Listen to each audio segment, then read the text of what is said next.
শুভ বিকাল প্রিয় এলাকাবাসী, আসসালামু আলাইকুম।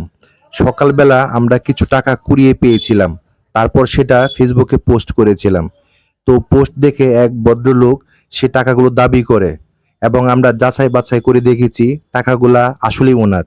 তাই আমরা টাকাগুলো তাকে ফেরত দিয়ে দিয়েছি। তো বিস্তারিত শুনুন তার নিজের মুখে। এটা কিভাবে? টাকাটা আপনার এক দোকান থেকে মাল কিনিলে আসার সময় টেমরে রেখেছিলাম টাকাটা। হ্যাঁ। তখন টেমর থেকে যেভাবে হোক নঙ্গি ঝাড়তে রেখে পড়ে গেছে। কত টাকা ছিল? টাকা ছিল 2200, তার ভিতরে ওই পারের দিন হলো 1200 টাকা ওই দোকানে, আর টাকা ছিল 1000। কত টাকা নোট ছিল এটা? এখানে আছে 500 টাকার নোট, 100 টাকার নোট। দেখো তো টাকাগুলো কি আর তোমার 200 কিনা? হ্যাঁ হ্যাঁ, এগুলো দেখো গনো কত আছে, গনো। 5 6 7 8 9 10। ঠিক আছে, এই টাকাগুলি তোমার? হ্যাঁ, হ্যাঁ। হ্যাঁ, হুম।